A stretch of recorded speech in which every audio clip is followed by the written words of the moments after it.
स्वागत है फिर से हमारे इस एपिसोड में जिसका नाम है भारत की बात, हमारे साथ और आपके साथ। इस कड़ी में हम फिर से आपके साथ जुड़े हैं और एक नए विचार के साथ जहां हम कभी ध्यान ही नहीं दे पाते। मैम क्या आपका आज मैम हमारे साथ जुड़ी हैं और हम आज बात करेंगे कि हर एक जॉब में एक एज लिमिट फिक्स कर दी गई है कि 60 इयर्स के बाद आप रिटायर कर जाते हैं या 62 इयर्स के बाद जी। लेकिन जो हमारे राजनेता हैं, जो नेता हैं, उनके लिए कोई एक्सपायरी डेट नहीं है। ये तो बिल्कुल आप सही कर रहे हो, उनके लिए कोई एक्सपायर नहीं, वो बूढ़ा होते ही नहीं, वो एक्सपायर करते ही नहीं। अब क्या वो हमेशा मैम यंग ही रह जाते हैं? अभी देख लीजिए आप बिहार का हाल, नीतीश कुमार कितने बार से बैठ रहे हैं, लगता है कि बिहार में कोई युवा है ही नहीं, कोई पढ़ा है ही नहीं, सारा अनपढ़ हो गया, सारा खत्म हो गया बिहार से। ये मैम ऐसा लग रहा है कि नीतीश जी जो है सो या तो बिहार के लोगों को ऐसा लग रहा है कि नीतीश के अलावा कोई है नहीं, या नीतीश को छोड़ते हैं तो वो बगल में लालू जी को पकड़ लेते हैं, लालू जी को छोड़ते हैं तो नीतीश को पकड़ लेते हैं। तो ऐसा तो नहीं है कि इन लोगों को लग रहा है कि इसके अलावा ऑप्शन नहीं है, या फिर ये लोग कब रिटायर होंगे, इनका भी तो एक लिमिट होना चाहिए। तो यही लगता है कि हमारे युवा के पास कोई शक्ति नहीं, युवा इतने यूजलेस हो गए हैं जो उनको क्या कहा जाए। आज अगर ऐसे ऐसे पढ़े लिखे सब घूम रहे हैं और जैसे तैसे सब राजनेता बनने जा रहे हैं, इस पर युवा को कोई ध्यान नहीं है। नहीं मैम, ये तो आपने सही कहा कि युवा कहीं ना कहीं युवा शक्ति सो गई है, बिल्कुल सो गई है। युवा में कोई शक्ति नहीं है। कहाँ हमारे भगत सिंह,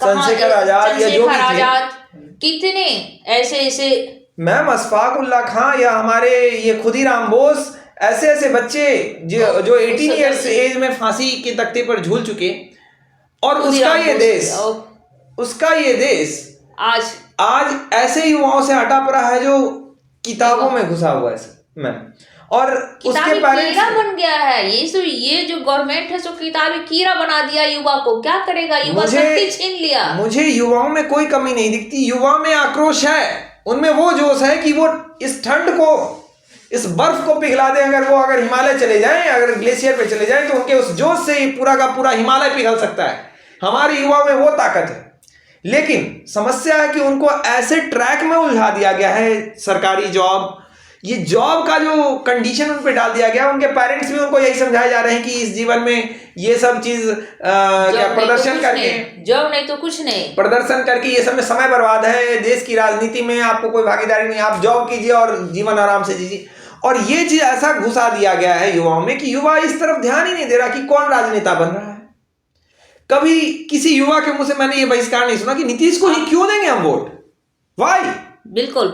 अभी देखिए, युवा के लिए देखा जाए कि इतना ये एग्जाम इसमें क्वालिफाइड होना, इसमें क्वालिफाइड होना, नेता के लिए क्या है?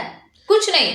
अभी देख लीजिए बिहार के नेता जो तेजस्वी, तेज प्रताप, ऐसे लोग जो स्वास्थ्य MLA MP मंत्री जो बना, उसे कोई अपना नॉलेज नहीं, स्वास्थ्य मंत्री बना दिए। बताइए वो कितने, ये बिहार पर कुठाराघात है। मैं यहाँ से कहना चाहूंगा कि जो महावीर और बुद्ध की भूमि है, जो यहाँ पर नालंदा विश्वविद्यालय, जहां कभी दुनिया में विश्वविद्यालय नहीं हुआ करता था, वो नालंदा, वो बिहार की धरती जो विश्व गुरु है, वहां अगर इस तरीके से अशिक्षित लोग अगर आएंगे और वो चाहेंगे कि हमारे शिक्षक, हमारे स्टाफ जो ग्रुप डी के, हमारे चपरासी, उन सब की तो क्वालिफिकेशन हो, उनकी रिटायरमेंट की डेट हो, वो 60 साल बाद वो यूजलेस हो गए, लेकिन ये नेता कब यूजलेस होंगे? ये यूजलेस नहीं होते, ये तो शुरुआत से ही यूजलेस है। मैं कहना चाहूंगा सारे नेताओं को कि यू आर यूजलेस।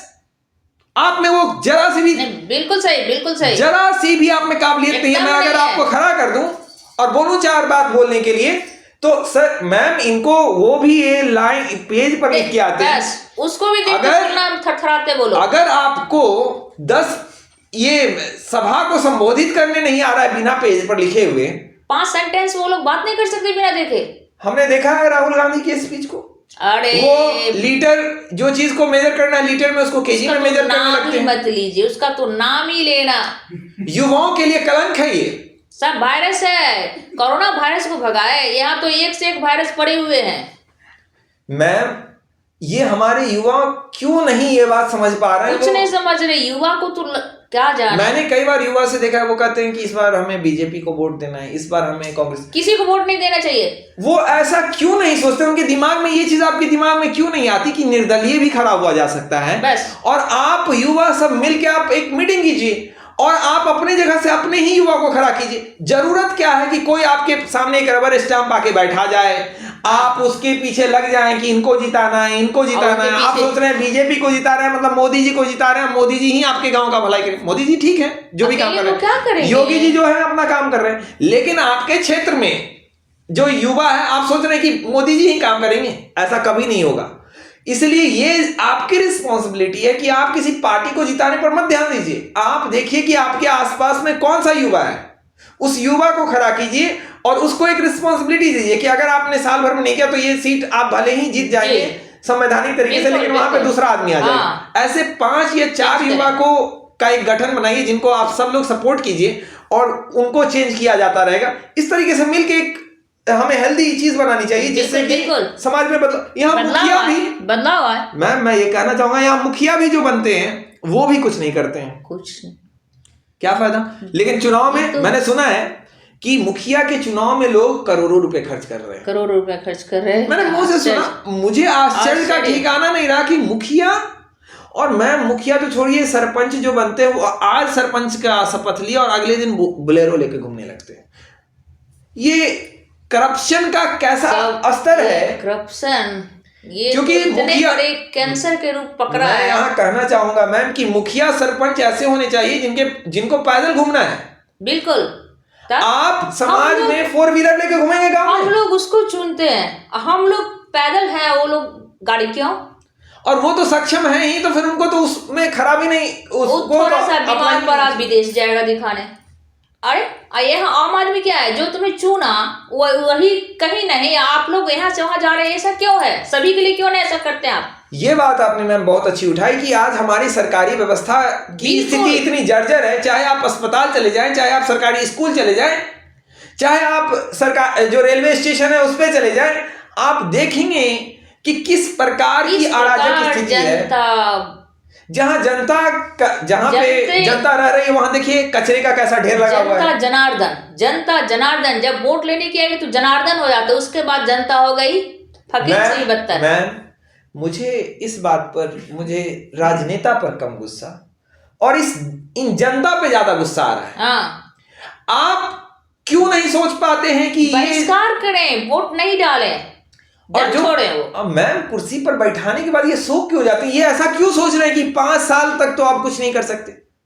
अरे 5 साल क्या, 5 दिन के बाद अगर आप चाहेंगे तो उस नेता को वो काम करना पड़ेगा। नेता को चाहिए, हमारी सरकार को चाहिए जो नई काम करो सो हटाइए, दूसरा बनाइए। वहाँ आप ऐसी स्थिति क्यों नहीं पैदा करते कि नेता शपथ लेने से पहले सोच लिया तो वो काम करेंगे, नहीं तो शपथ नहीं लेंगे। ये डर पैदा कीजिए नेताओं में, तो नेता आप पे हावी है।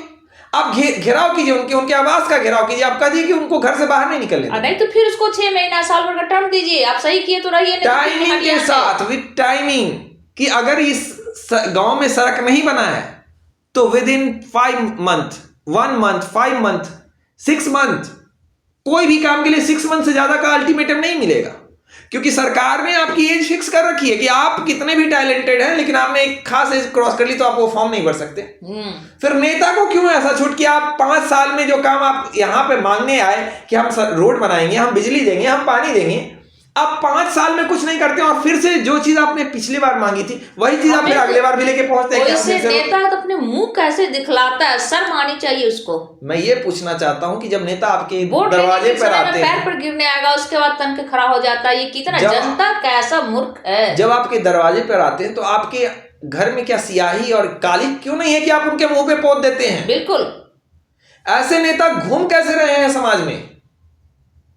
आप इस बात को तय कीजिए कि हमारे पास जो नेता होंगे या तो वो समाज के लिए भलाई करेंगे, नहीं तो कुर्सी छोड़ेंगे। बस उनका आप जीना मुश्किल कीजिए, एकदम उनका निकलना मुश्किल कीजिए। वो बड़े बड़े फ्लाइट से जाते क्यों? हाँ। आम आदमी जाएगा उस ट्रेन में जिस ट्रेन में पता चलता है मैम कि कहीं सीट हटा हुआ है, कहीं कुछ हटा हुआ है। आम आदमी वॉशरूम में जाके आप देखिए रेलवे के, आप रेलवे स्टेशन पर पानी देखिए, मत कहिए। उन्हीं लोग का वोट से ये लोग ऊपर गद्दी पे बैठता है। मुझे बताइए कोलकाता जैसे रेलवे स्टेशन पर पानी की सारी की सारी सरकारी सुविधा बंद है। एक बार मैं भी वहां गई, अरे एक भी नल कहीं नहीं, बॉटल लीजिए बॉटल ले, अरे जिसके पास पैसा नहीं वो कहां से पानी पिएगा भाई। और अगर इस देश में जहां पे सरकार बस कुछ लोगों को जॉब देती है, कुछ लोगों को सिक्योरिटी देती है, बाकी लोग गरीब हैं, मैक्सिमम लोग गरीब हैं, तो वो पानी भी खरीद के अगर पिएंगे इस देश में पानी। अभी देखिए मोदी जी कहेंगे हमने अनाज राशन बांट रहा है, अरे राशन क्या 5 केजी राशन खा के 1 महीना रहेगा वो गरीब आदमी। सबसे पहले तो मैं आपने ये बात आपने उठा दी मैम, तो मैं यहाँ पे बता देना चाहूंगा सरकार को कि आप ये 5 केजी राशन वाला तो ढोंग पीटना बंद कर दीजिए। ये 5 केजी राशन के बदले आप वो 5 केजी का पैसा ही अकाउंट में डाल दीजिए, वो ज्यादा अच्छा है। क्योंकि आप जो 5 केजी भेजते हैं वो यहाँ पे वो 3 केजी हो जाता है, यहाँ जो देने वाले हैं आपको पता होगा, लेकिन आप फिर भी इस बात को नहीं एक्सेप्ट करते। आप सोच रहे हैं जब आप अब अकाउंट में पैसा भेज सकते हैं, तो मुझे ये बताइए सरकारी स्कूल में क्यों खिचड़ी वाली कंडीशन चल रही है, और फिर क्यों वहां इतनी धांधली हो रही है, क्यों वहां पे छिपकली गिर रही है खाने में, बच्चे को क्यों वहां पे खाना किसी भी तरीके से सड़ा हुआ चावल जो हम मवेशी को दे वो बनाया जा रहा है, वो बच्चे को मिल रहा है। ये कितना बड़ा बच्चे को आपने बच्चे से लेके युवा तक को डैमेज कर रही है। ये सब कदापि बंद कर दे ना दे। आप अगर इतना ही भलाई चाहते हैं तो आप सीधे सीधे बच्चों का अकाउंट खुलवाइए और बच्चे के अकाउंट में पैसा डालिए। बच्चों को आप वहां स्कूल में भेज देते हैं कि हम मिड डे मील दे रहे हैं केवल नाम के लिए, और उस मिड डे मील में मैं आपको बता दूं, सरकार अगर मान लेते 1 करोड़ रुपया खर्च की, तो सरकार वहां से रिटर्निंग चाहती कि उसको 20 से 25 लाख रुपया घूस के रूप में रिटर्न भी आ जाए। ये ऊपर से नीचे तक आती है, फिर नीचे जहां जिनके अकाउंट में जाती है उनको फिर ऊपर तक पहुंचाना होता है। ये क्या तरीका है?